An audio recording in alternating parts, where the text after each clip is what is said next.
¿Cómo les va? Muy buenas noches, bienvenidos. Esto es 40D, Argentina en Democracia, programa en el que vamos repasando diferentes hechos, situaciones, hitos que marcaron mojones en la historia reciente cordobesa, en estos 40 años de democracia que hemos sabido construir. A finales de 2001, muchos vecinos de barrio Ituzaingó anexo empezaron a preguntarse por qué. ¿Por qué en un barrio de poco más de 5.000 personas, más de 200 padecían algún tipo de afecciones como cáncer? Había malformaciones, había personas con pañuelos en la cabeza y la explicación la encontraron en su alrededor. Vieron para un lado, para otro, para el este, para el sur y había fumigaciones y el veneno de las fumigaciones les llegaba hasta sus casas, hasta los tanques o hasta la puerta de sus casas. Y fueron nuevamente, como en la democracia, las madres las que nos enseñaron algo. Y allí la agrupación, las madres de barrio Ituzaingó, empezaron ellas mismas a relevar esos casos. Por eso hoy, acá en 40D, Argentina en Democracia, vamos a repasar ese hito en la historia cordobesa, la lucha de un barrio por la vida. Empezamos. Tenemos todos la enorme responsabilidad de asegurar hoy y para los tiempos la democracia y el respeto por la dignidad del hombre en la tierra argentina.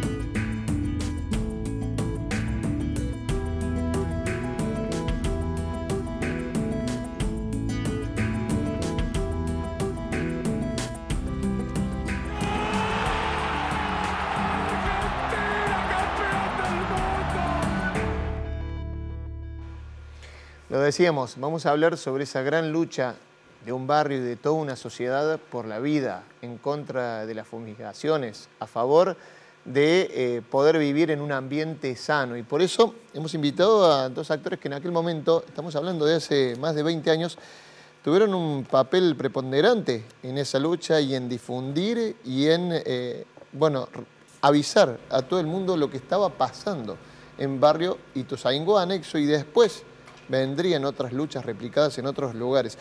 Sofía Gatica es referente de Madres de Barrio Ituzaingó. ¿Cómo andamos, Sofía? Gracias por venir. ¿Qué tal? Buenas noches. Y Medardo Ávila Vázquez es coordinador de la Red de Médicos de Pueblos Fumigados. Medardo, gracias por estar. No, gracias, Gabriel. A los dos. Hace unos años tuviste mucha presencia en los medios en aquel momento, a pesar de que era un tema difícil y estaba instalado un modelo de producción agropecuaria que parecía incuestionable. Fue más o menos fines de 2001 cuando empiezan a ver eso, Sofía, ¿no? Tal cual, fines de 2001, cuando la gente del barrio se empieza a enfermar. Yo había perdido a mi hija falleció con malformación de riñón, y bueno, uno no acepta la muerte de un hijo así nomás, y empecé a investigar para ver qué estaba pasando en el barrio, porque veía frente a casa mamás que pasaban con los pañuelos en la cabeza, veía a los niñitos con barbijo y me empecé a preguntar por qué era lo que estaba pasando. Pasa que a veces ¿Vos habías llegado hace poco al barrio? Y yo ya, sí, yo me había casado y tuve mis hijos ahí, así que... ¿Y esta hija que perdés, digamos, era recién nacida, era muy sí, chiquita? recién nacida, sí. Y empecé a ver toda la gente que se estaba enfermando y me empecé a cruzar al frente, al lado y a investigar qué es lo que estaba pasando. Pasa que uno a veces te ve vos enfermo, te encontrás y no te das cuenta de que estás pasando algo. Quédate ahí, Sofía, porque vamos a ver, para introducir un poco de qué estamos hablando, lo que decían las crónicas de aquel momento, qué era lo que pasaba, qué era lo que se empezaba a ver. Lo que dice Sofía, miramos para un lado, miramos para el otro, chicos con barbijo, mujeres con pañuelos, cuál era la problemática que empezaban a darse cuenta los vecinos de Barrio Ituzaingó Anexo que estaba asolándolos. Lo vemos y seguimos hablando acá. En Barrio Ituzaingó Anexo teníamos un campo de soja a 50 metros de nuestras viviendas y hemos sido fumigadas más o menos por 20 años. En el 2002 se empezaron a detectar casos de leucemia y ahí fue la primera vez que nosotros escuchamos decir agroquímicos. No teníamos ni idea de lo que era. Eso nos llevó a informarnos a nosotros de qué eran los agroquímicos, para qué se usaba. Así fue como descubrimos que eso lo aplicaban en la soja. Medardo me llevó al encuentro de las madres de Ituzaingó, un grupo de vecinas que se organizaron en defensa de su familia. ¿Cómo anda usted? Mis niños jugaban en la esquina, pasaba la avioneta y ellos iban corriendo atrás del avión viendo esa ola de agüita que le caía encima porque les gustaba y eso es lo que hacían. Entonces, ¿el avión te pasaba por encima de la calle? Pasaba por encima de la casa nuestra. Los cánceres son muchos, de todo tipo. En un principio creíamos que los afectados eran los que estaban cerca del campo. Y ahí nos damos cuenta que era todo el barrio y hoy sabemos que es toda la zona.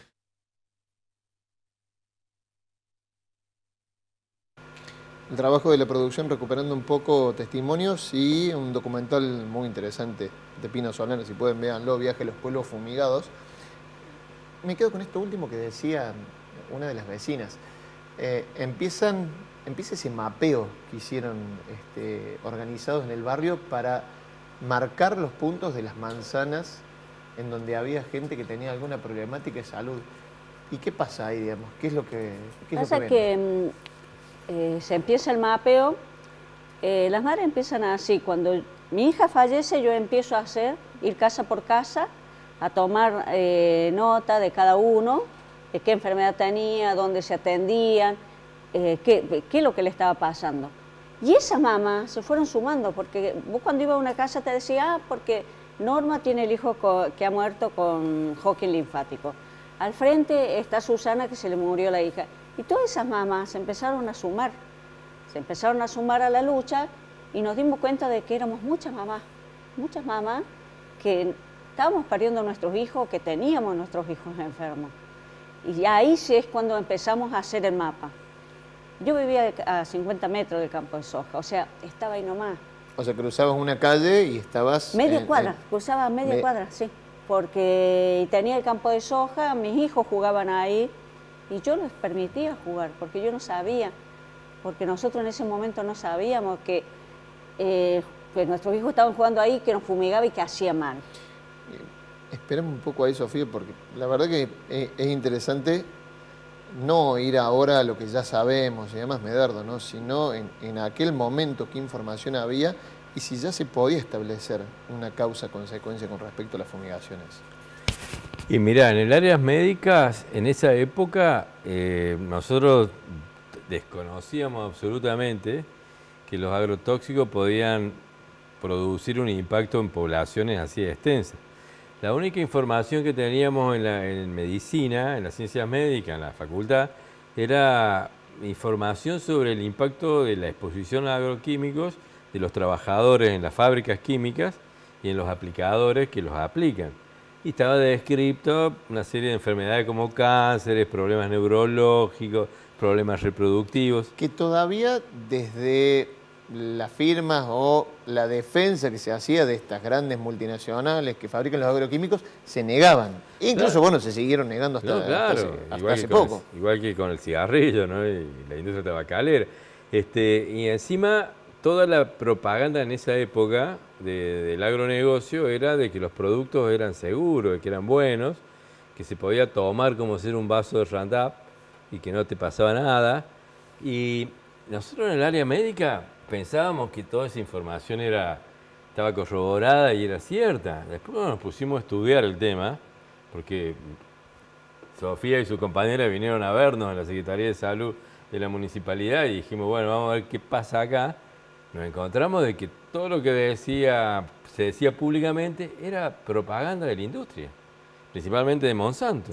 Recuerdo con un modelo, un paquete transgénico que había llegado de la mano de, creo, de Felipe Solá, que era el secretario de Agricultura de Menem, llevaba ni siquiera 10 años y tenía toda una fuerza mediática, digamos, porque había una inversión grande en ese paquete tecnológico y se imponía, digamos, como lo que tenía que ser, ¿no? Claro, se estaba produciendo todo un cambio del modelo productivo y el desarrollo de un nuevo negocio, el agronegocio, con el surgimiento de un empresario nuevo.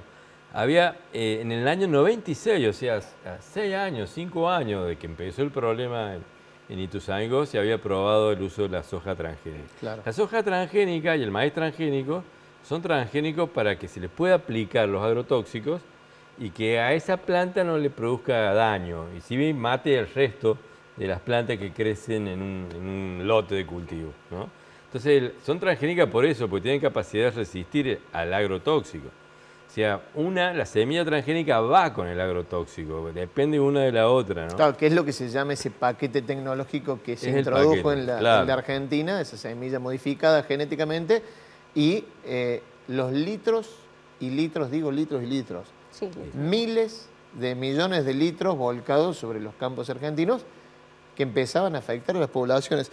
Vamos a seguir recorriendo, ya voy a continuar con el relato, pero nos adelantamos algunos años cuando en la visibilización de esta problemática, las madres de Barrio Ituzaingó y ya sumaban otros sectores, hacían esta movida en la Plaza San Martín para juntar firmas y que se impulsara esta ley de agrotóxicos en la provincia para que se dejara de fumigar cerca de las casas. Año 2004. Mirá lo que pasaba. Necesitan 3.000 firmas para que la legislatura cambie la ley de agroquímicos.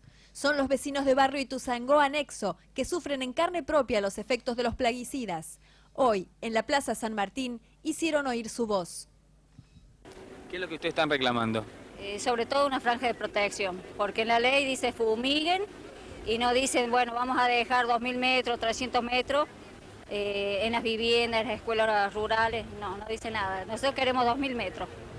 En Barrio Ituzaingó hay mucho que tiene que ver con lo que a ustedes les pasó con los agroquímicos. Sí, pues nosotros hasta en los tanques de agua tenemos agroquímicos, pues nos fumigan con avioneta y con mosquito pese a las ordenanzas que hay. Queremos que si va a salir una ley, salga una ley a favor de la gente y no a favor de aquellas personas, o sea, los agricultores o los dueños de campo, que se llenan los bolsillos de soja matando gente. Dos cuestiones. Empezaban a ser pioneras las madres de Barrio Ituzaingó en la lucha en contra de las fumigaciones en las poblaciones. Y fíjate el dato, porque todavía habían pasado más de 2 años de que habían empezado a denunciar los casos y sin embargo todavía en las crónicas les seguíamos preguntando porque faltaba esa contundencia y la evidencia si había una relación entre las fumigaciones y las malformaciones, los cánceres, las enfermedades, ¿no? ¿Sofía? Sí, nosotros que lo presentíamos, porque nosotros veíamos, nacían chiquitos con 6 dedos, chiquitos sin el maxilar, sin el huesito de la cabeza, veíamos que estaba pasando algo, por eso pedimos una investigación de todo, porque no solo, primero decíamos nosotros los agroquímicos, después decíamos, o sea, podría haber sido el endosulfán, el DDT, el malatión, después decíamos que podían ser los PCB, después los metales pesados, pero no estábamos seguros qué es lo que era porque era algo que, no sé, nunca lo vivimos, que se nos enfermó toda la gente de cáncer, con malformaciones, muchos afectados, hasta que empezamos a cortar ruta, porque empezamos nosotros a llevar notas al Ministerio de Salud, al Ministerio de Agricultura, a todos los lados, y nadie nos escuchaba, porque nadie nos escuchaba en ese entonces. ¿Ya tenían hecho ese mapeo del barrio? Sí, nosotros ya teníamos hecho el mapeo. ¿Qué daba ese mapa? O sea, ¿qué te mostraba en un radio de cuántas cuadras? En 7 cuadras nosotros teníamos... O 7 manzanas, digamos. Sí, perdón, sí, en 7 manzanas teníamos casi toda la gente afectada del lado del campo de soja. Porque el que no sabe, Barrio Ituzaingó está al sureste y está en forma de U. las fumigaciones. O sea, que vos entrabas por la ruta 9 y teníamos fumigación al norte, al sur y al este. Claro. Cuando fumigaban, quedábamos como encerrados. Fumigaban y quedábamos como encerrados. Entonces, eso nos afectó a nosotros. Y el gobierno, cuando nosotros empezamos a cortar ruta porque no nos oía, ahí nos dice que sí, que estábamos tomando agua con agroquímicos. Y es cuando después de un poco de esas movidas, de esa lucha y de ese empezar a escuchar, surge esto y el tratamiento en la legislatura, también en ese mismo año 2004, de la ley de control de las fumigaciones. Vamos a repasar ese momento sobre el final del bloque y si no lo terminamos de hablar ahora, lo terminamos en el próximo bloque, pero nos asomamos a lo que pasaba en la legislatura en ese año 2004. Quizá pasó más tiempo del necesario para que por fin la legislatura diera a luz la necesaria ley de control de agroquímicos. Ha sido aprobada recientemente con una gran importancia, ya que ha sido por unanimidad con la participación de todos los bloques que componen esta Cámara. ¿Qué establece? ¿Cuáles son los puntos principales? En lo que concierne a la Comisión de Salud, yo creo que los puntos principales ha sido el fijar límite alrededor de los municipios o de las comunas para la fumigación aérea. ¿Cuáles son esos límites? 500 metros para aquellos productos que están catalogados como ligeramente tóxicos o que todavía no se ha comprobado la toxicidad, y 1500 metros para aquellos que están catalogados como 1A, 1B y 2, que son aquellos que están demostrados que son tóxicos. Se empezaba a dar por la lucha una legislación que era suficiente, Medardo, que bastaba o que, bueno, todavía faltaba.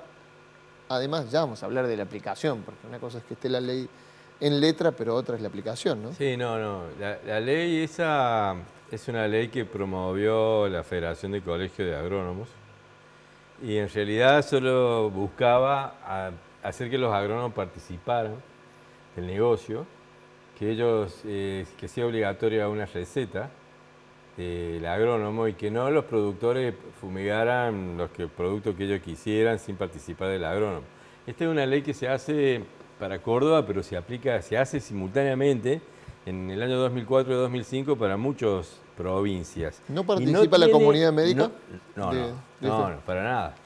Para nada, es impulsada exclusivamente por el agronegocio y por los agrónomos y no tiene en cuenta la salud, el interés de la gente. Se podría fumigar con glifosato, que el glifosato es el 60% de todos los agrotóxicos que se aplican en el país todavía sigue siendo glifosato y produce cáncer, y el agronegocio dice que no se produce cáncer y que podés tomar un vaso de glifosato, y con glifosato la ley cordobesa, como la de Buenos Aires y la de Santa Fe, te permite fumigar desde la puerta de tu casa, porque es lo que más necesitan el agronegocio en fumigaciones, es glifosato. O sea que realmente es una ley que no tenía nada que ver con la protección de los intereses de la gente, era una ley del agronegocio, impulsada por un gobierno que en ese momento estaba negando la situación que vivían en Barrio Ituzaingó. Cuando ahí, te agrego, en Barrio Ituzaingó, con el mapa que habían hecho las compañeras, con el auxilio de el asesoramiento de un grupo de médicos, sí, se había podido determinar de que en la exposición donde estaban los vecinos enfermos, no se daba ni por el PCB de los transformadores de energía eléctrica, ni por el agua que tomaba la gente, que era todo el barrio tomaba la misma agua, sino que estaba localizada en las 2 primeras cuadras que daban contra... Que colindaban con los campos. Quédate ahí, Medardo. Era eso lo que los enfermaba. Retomamos el concepto cuando abramos el segundo bloque, porque la verdad que está más que interesante desandar un poco lo que era aquel momento y la lucha titánica que llevaban porque era una lucha tanto madres todo, como vecinos. Quédate ahí, vamos a seguir hablando, nos vamos a la primera pausa. En este 40D Argentina en Democracia estamos hablando de la lucha de Barrio Ituzaingó anexo contra las fumigaciones. Ya venimos.